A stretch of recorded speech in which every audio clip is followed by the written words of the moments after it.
करते हुए, बौद्ध संत बाबा साहब को नमन करते हुए, छत्रपति साहू जी, ज्योतिराव फूले, माता सावित्रीबाई फूले, झलकारी बाई, पेरियार ललन सिंह यादव, रामास्वामी नाइकर, छत्रपति साहू जी महाराज, सभी बौद्धिस्ट महापुरुषों को नमन करते हुए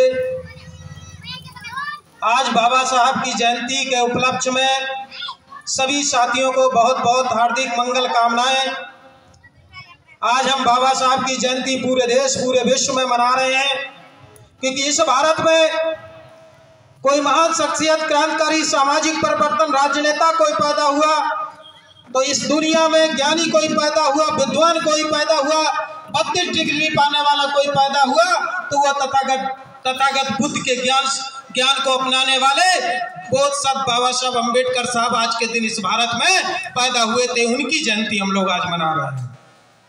साथियों, बाबा साहब अम्बेडकर की आज हम जयंती मना रहे हैं, लेकिन वास्तविकता बाबा साहब तो नहीं रहे और आप दोबारा आएंगे भी नहीं। जितने भी महापुरुष हुए आए और दोबारा आप नहीं आएंगे, लेकिन जो महापुरुष होता है जिसने इस समाज को, इस देश को कुछ दे के गया है, वो कभी मरता नहीं, उसका कभी परिनिर्वाण नहीं होता, कभी मृत्यु नहीं होती, क्योंकि उसकी जो विचारधारा है वो हमेशा जिंदा रहती है। इसलिए आज हम लोग जयंती जो बाबा साहब की मना रहे हैं, ये आज बाबा साहब विचारधारा जीवित है और जब तक ये संसार रहेगा, प्रकट रहेगी, तब तक ये बाबा साहब की विचारधारा अमर रहेगी, इसको कोई मिटा नहीं सकता।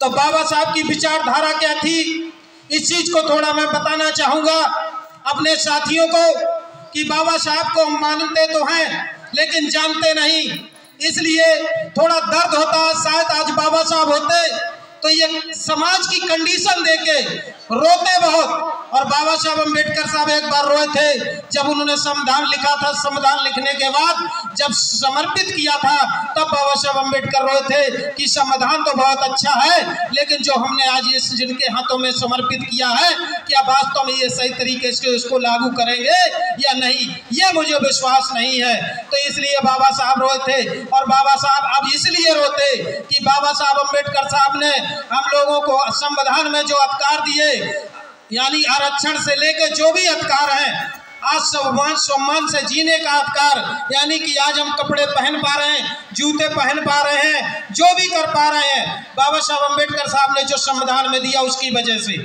लेकिन आज हमारे लिए दर्द इस बात का है कि मैं अभी रास्ते में आ रहा था तो एक लोग कह रहे थे जल्दी चलो, पैदल जा रहे थे और चप्पल नहीं थी, चप्पल जूता उनके पैरों में नहीं थे, कह रहे थे जल्दी चलो और जल्दी लौट के आना क्योंकि बाबा साहब की आज जयंती है।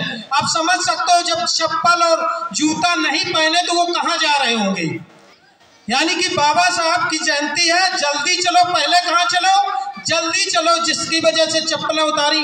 बाबा साहब ने तो तुम्हें चप्पलें पहनाने का काम किया, जूता पहनाने का काम किया, लेकिन तुम चप्पल उतार के जिस जगह हिलाने घंटा जा रहे हो, ठीक है, जहाँ जिस जगह घंटा हिलाने जा रहे हो और फिर कहते हो बाबा साहब की मैं जयंती मनाना है अभी आना, तो इसका मतलब दोहरा चरित्र हम लोग कर रहे हैं। और ये दोहरा चरित्र नहीं, बाबा साहब अम्बेडकर ने कहा था ये नहीं चलेगा, अगर ये चलाओगे तो मानसिक गुलाम के गुलाम बने रहोगे। यही बाबा साहब की विचारधारा है। अगर आज बाबा साहब होते तो वो कहते मैंने तो तुम्हें जूता पहनाए हैं, तुम जूता बनाने वाले थे और जूता पहन नहीं सकते थे, लेकिन आज तुम्हें तो हमने जूता पहनाए हैं, लेकिन तुम आज जूता उतार करके स्वयं घंटा हिलाने के लिए जा रहे हो। इसलिए बाबा साहब आज रोते। तो दुख होता है ऐसे समाज को जो लोग कहते हैं कि बाबा साहब की मैं जयंती मना रहा हूँ, सिर्फ एक दिन जयंती मना करके और आप लोग जय भीम करके इसका मतलब है कहीं ना कहीं आप लोग दुरुपयोग कर रहे हो बाबा साहब अम्बेडकर साहब का। तो ये बहुत गलत तरीका है, इसको समझना जरूरी है, क्योंकि बाबा साहब अम्बेडकर ने 22 प्रतिज्ञाएं दी हैं। 22 प्रतिज्ञाओं को भी समझने की जरूरत है। बाबा साहब अम्बेडकर ने एक धम्म भी दिया है जिसको बुद्ध धम्म 10 लाख लोगों को ले जाके नागपुर में दीक्षा दी थी। तो बाबा साहब अम्बेडकर को समझिए और जानिए, पढ़िए, तभी कुछ भला हो पाएगा। नहीं तो सिर्फ हम लोग जयंती मना लेंगे, खाएंगे पिएंगे, मस्ती मारेंगे, डीजे आएगा बजेगा, उसके बाद वही कंडीशन हो जाएगी। फिर आज तो ठेका खुला नहीं, कल फिर ठेका ठेका खुलेगा, फिर वही उपस्थित होगी, फिर वही व्यवस्था होगी। तो बाबा साहब की ये विचारधारा नहीं है साथियों, विचारधारा कभी मरती नहीं। आज बाबा साहब अम्बेडकर, हम लोग संविधान बचाओ की बात करते हैं, संविधान बचाओ की बात करते हैं। संविधान कैसे बचेगा? जरा हम लोगों ने सोचा है, विचार किया है? चिल्लाने वाले चीखने वाले आते हैं, अभी मंच पे आएंगे, चुनाव चल रहा है, अभी मंच पे आएंगे, चिल्लाएंगे, चीखेंगे, बाबा साहब का नाम लेंगे, आपका वोट लेंगे और चले जाएंगे। और वो जो झूठ फूट बोलने वाले, बाबा साहब की जयंती को मनाने वाले, वही शोषण करने वाले हमारे लोगों के वोट ले जाएंगे और वही फिर संविधान खत्म करने का काम करेंगे। इस चीज को हमें ध्यान में रखने की जरूरत है, क्योंकि हमारी सत्ता शासन, बाबा साहब ने कहा था कि शिक्षा वो सैनी का दूध है, जो पिएगा वो दहाड़ेगा। और वोट वो ताकत है दुनिया की जो, यानी कि पहले क्या होता था, रानी के पेट से राजा पैदा होता था, लेकिन बाबा साहब अम्बेडकर ने तुम्हें अधिकार दिया वोट का।